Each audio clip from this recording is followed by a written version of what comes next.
Bom, eu estou aqui, né? E aí eu vou trazer para vocês números assustadores da seleção brasileira, tá? Porque muitas vezes se tapa o sol com a peneira, né? Ah, mas está ali na zona de classificação, como a gente diz. Todo mundo se classifica hoje para a Copa do Mundo. Cara, olha o aproveitamento da seleção brasileira desde a Copa do Mundo de 2022 no Catar. É assim, para mim é constrangedor. São 9 vitórias, 8 empates e 6 derrotas. 50,7% de aproveitamento. Não venceu. A seleção brasileira não venceu 14 dos 23 jogos que ela disputou nesse período. Na boa, é muito pouco. É muito pouco. 14 jogos de 23 sem vencer. E se você... É aí que a brincadeira fica ainda melhor. Eu vou até pedir para o Guilherme Silva, da nossa produção, levantar esses jogos. Porque se você for pegar os adversários desses 23 jogos, vamos lá, esses 8 empates e essas 6 derrotas, 14 jogos, devem ter aí 4, 5 adversários difíceis. Que você fala assim, porra, aí tudo bem. Perder para esse time, empatar com esse time, ok. Porque aí vai ter Venezuela, que o Brasil empatou, né, na semana passada. Vai ter, se eu não me engano, foi o Paraguai, né? Sim, o Brasil perdeu para o Paraguai. Paraguai, que está numa fase ruim, ganhou da Argentina agora, mas estava numa fase péssima. E o Brasil perdeu. Tem jogos que, se você for pegar aí, não dá para perdoar que o Brasil tenha empatado ou perdido. Aí o que a gente fala, Pedro, depois eu quero escutar o Mauro também, é que se contra times fracos o Brasil tá assim, onde alguns tentam até elogiar um 1-1 com a Venezuela, imagina em Copas do Mundo. Tá explicado, porque desde 2014 é uma vergonha o Brasil em Copas do Mundo. Desde o 7-1 até 2010, né? Eu achei mais razoável, que foi contra a Holanda, com erros ali individuais. Agora, 2014, 2018, 2022, e tudo leva a crer, se Estevão e Endrick não estiverem voando junto com o Vinícius Júnior, se esses garotos não crescerem, tem também o Rafinha, tá? Para ser justo. Eu acho que o Rafinha joga muita bola. Nada leva a crer que essa seleção brasileira vai melhorar alguma coisa em 2026. A gente puxando até pelos resultados, o Brasil venceu o Equador por 1-0, mas não foi assim um jogo brilhante. O empate com a Venezuela, que jogou razoavelmente bem, mas jogar razoavelmente bem com a Venezuela, no final das contas, não significa nada. Recuando em Copa América, tem também aquele empate com a Costa Rica, em 0-0. Né? São resultados preocupantes dessa era Dorival Júnior, que começou já com 2 pedreiras, Espanha e Inglaterra, começa vencendo a Inglaterra por 1-0, depois tem aquele jogo contra a Espanha e acho até que pelas circunstâncias do jogo, né, a Espanha devolveu o Brasil para aquela partida, com falha na saída de bola do goleiro, enfim, né, era para o Brasil até ter perdido o jogo pelo volume de jogo apresentado ali pela Espanha naquela ocasião, mas é preocupante, é muito preocupante. Empate com os Estados Unidos. Empate com os Estados Unidos. E o Dorival ele tem convicção em alguns jogadores e de repente perde essa convicção toda. A gente vai lembrar lá no início da era Dorival Júnior, já que eu recuei nesses jogos, vamos supor, a dupla de zaga. Né? A gente pode dar esse exemplo aqui. Tinha o Fabrício Bruno, por exemplo. Aí, nossa, o Fabrício Bruno virou a solução na defesa do Brasil, foi muito elogiado. Depois o Fabrício Bruno nem mais foi lembrado pela seleção brasileira. Endrick, que ficou entre os artilheiros, eu acho que ele ainda é o artilheiro, né, junto com o Rodrigo, se não me engano... O ano é o Rafinha. Mas... O Rafinha passou. O Rafinha tem 4, os dois têm 3. É uma coisa assim. E o Endrick chegou a ser o artilheiro, né, dessa era Dorival Júnior. E o Endrick já não está mais convocado. E assim a gente vai, né? Luiz Henrique... Era também. Era titular. e foi perdendo espaço. Então, assim, alguns jogadores que eram, de alguma forma, jogadores que tinham algum apreço do treinador foram perdendo, né, esse apreço durante os jogos da seleção brasileira com o Dorival Júnior. E até assistindo o jogo, a gente vendo esses atacantes de lado de campo, né, a gente vendo essa desorganização no futebol da seleção brasileira, faltou o jogo coletivo. E quando o Uruguai faz 1-0 no gol do Valverde, me vem na cabeça aquela reflexão e aquilo que a gente já vem falando há algum tempo, né? O Brasil não tem esse todo campista, o Brasil não tem esse camisa 8 de qualidade, ou jogadores de meio de campo de qualidade de primeiro escalão do futebol europeu. O Uruguai tem Valverde. O Gerson vem se afirmando, merece a titularidade, grande fase do Gerson, até uma história de superação assim muito legal, porque o ano de 2023 não terminou muito bom para ele com a camisa do Flamengo. Ele passa por aquela cirurgia no rim, agora dá a volta por cima, merece a titularidade. Tem o Lucas Paquetá, que pode fazer essa função de 8, mas não vinha jogando bem com a camisa da seleção brasileira, e você não consegue imaginar ali uma terceira opção que o Dorival Júnior tenha, né, para a posição de camisa 8. Até para camisa 5 tá complicado, né?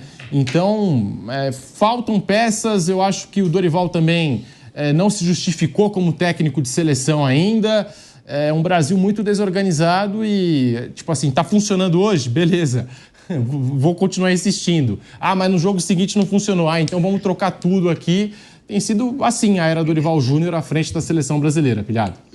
Thiago, olha só. Até para reforçar o que o Pedro está falando, eu estava fazendo aqui um rápido levantamento. Você vê como são as coisas. Veja bem, eu não vou aqui falar nada contra o jogador, não estou dizendo que o jogador é ruim, nada disso, mas como as avaliações são precipitadas para o bem e para o mal. Eu vejo, por exemplo, o Endrick não ser convocado, não dar rodagem para ele, eu acho um erro. Acho que ele é um jogador que merece ter um outro tratamento. E talvez não venha realmente sendo escalado lá no Real Madrid. Primeiro que ele não é titular do Real Madrid. E a fase não é boa. De repente está sendo até preservado, né? É um garoto que tem que amadurecer. Mas ele apareceu bem na seleção. Quantos jogadores ele tinha para a função de centroavante hoje? Só o Igor Jesus. Entrou o Luiz Henrique. Então ele ficou sem centroavante. Por que não levou o Endrick? Por que não prestigiar o garoto? Investir no garoto. Mas ele não joga no Real Madrid. Quem escala o Real Madrid é o Ancelotti. Quem escala a seleção é o Dorival. Aí eu fui ver aqui o Igor Jesus. Tem um jogo que ele faz 2 gols no Fortaleza. Depois disso ele faz, com o jogo de hoje, 15 partidas pelo Botafogo e pela seleção no total. 15. Marcou 3 gols. Não marca 5 jogos. Outro dia, o Igor Jesus agora é o Odo Borogodó, vai para a Premier League. Né? Que fez gol contra o Chile. Pois é. Não marca mais gol. Ele é ruim, não, ele é um bom jogador. Mas será que o Igor Jesus é o centroavante da seleção brasileira? Eu tenho sérias dúvidas quanto a isso. Acho que é uma amostragem ainda pequena para eu me convencer de que ele pode ser o 9 da seleção. O Endrick, acho que é um caso, pode ser que o Endrick amanhã não seja nada, acho muito difícil. Mas é um jogador que, cara, já foi protagonista do título brasileiro do Palmeiras com 17 anos. É um cara que vem sendo observado há muito tempo. Ele entrou na seleção, meteu logo 2 gols. Ele no Real Madrid entrou e fez gol. Ele tem coragem, ele finaliza, ele tem estrela, ele é forte, mas ele tem que ser lapidado. Ele às vezes é um pouco até violento em algumas jogadas, tem que moderar aqui e ali. Mas esse jogador, ele tem que ser tratado como uma pedra preciosa a ser lapidada. Também pela seleção. Convoca, trabalha, conversa, treina, orienta, convive com os outros mais experientes. Aproveita a convivência dele com o Vinícius, com o Rodrigo, traz para o ambiente da seleção. Vai criando ali o jogador, cara. Esse é um trabalho também do técnico da seleção pelo bem dele. Fica na tentativa e erro o tempo todo, cara. Agora o Igor, aí se ele olhar essa estatística, ele vai falar, Aí chega em março, ele veio mal ano passado, não fez, a não ser que o Igor esteja comendo a bola em março. Aí ele convoca outro cara. E fica nisso, que agora vai ter um hiato, né, até a volta da seleção brasileira. E o nosso colega, o Alisson Rodrigues, companheiro nosso jornalista, passou a informação aqui interessante. O Brasil acabou o ano com mais empates, 7 do que vitórias, 6, e uma derrota. Ou seja, é um ano assim pálido, né? O Brasil tem mais empates do que vitórias. E empates e derrotas, aí dá uma diferença de 2 jogos a mais.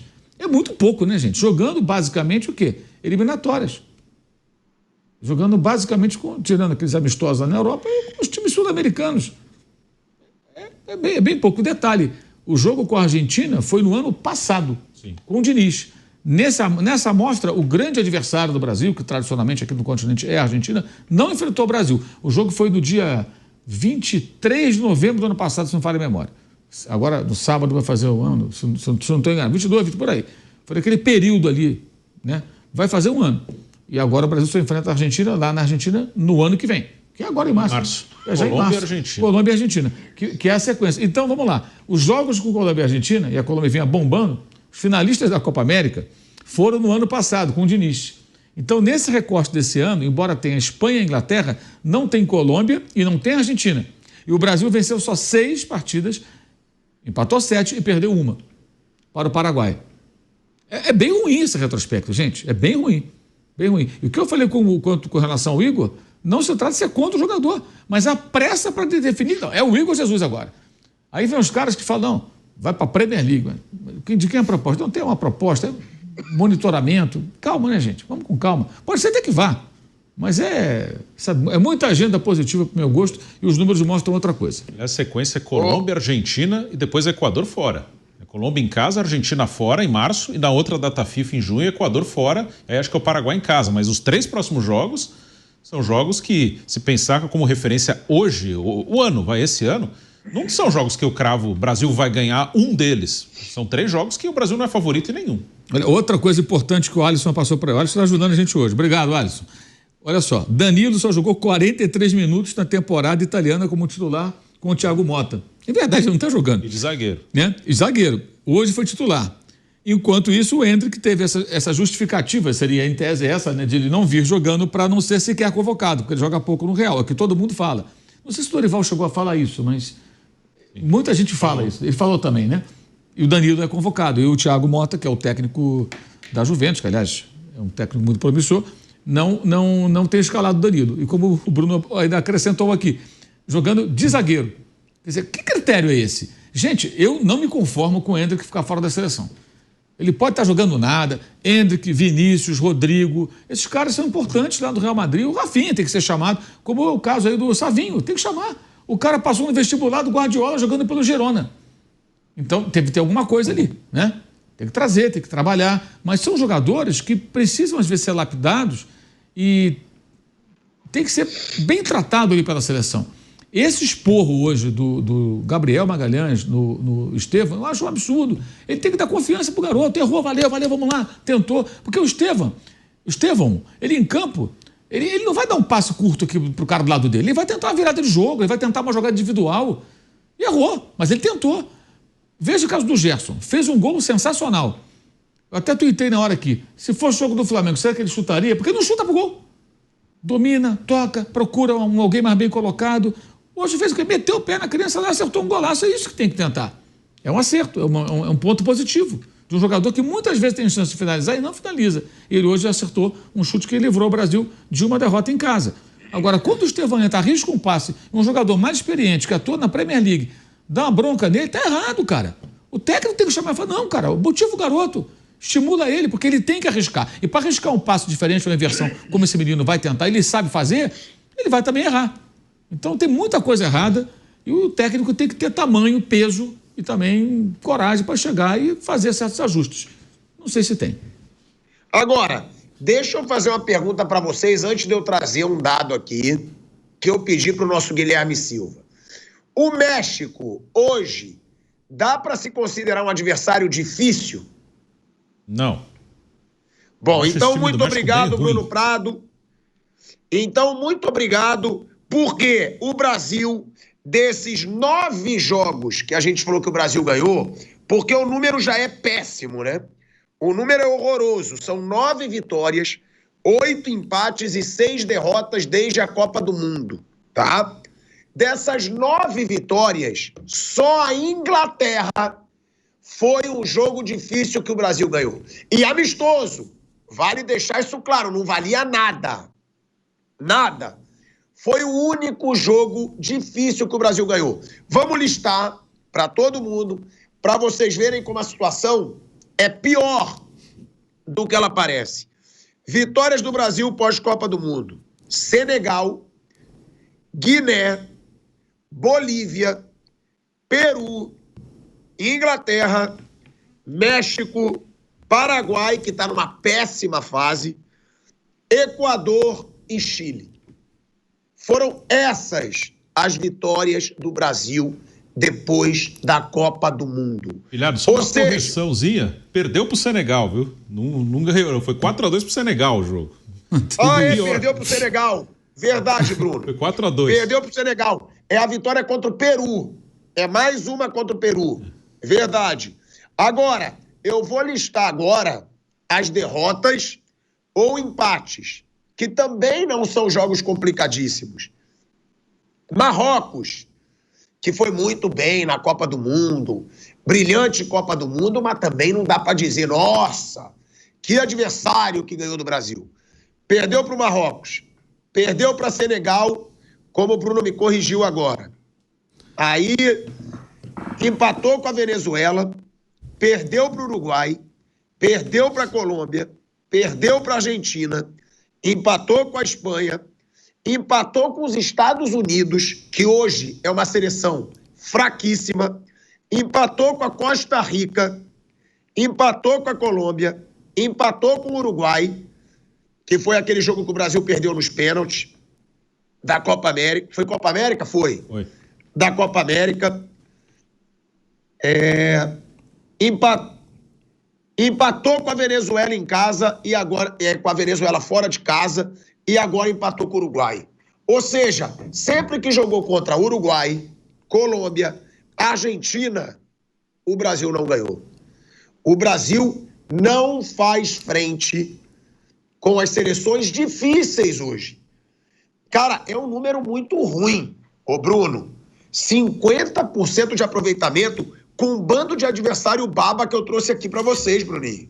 50% é muito baixo mesmo, né? Aí você pegou o geral, né? Desde a final da Copa, aí teve jogo com o Ramon, teve jogo com o Diniz, teve jogo com o Dorival, mas não teve muita mudança assim de um para o outro. Até essa sequência que o Brasil está pegando agora, começou na Venezuela, foi a sequência que derrubou o Diniz, né? O Diniz ganha da Bolívia e do Peru nos 2 primeiros jogos, aí ele tem essa sequência, empate com a Venezuela em casa e 3 derrotas seguidas, Colômbia, Argentina, Uruguai, Colômbia e Argentina.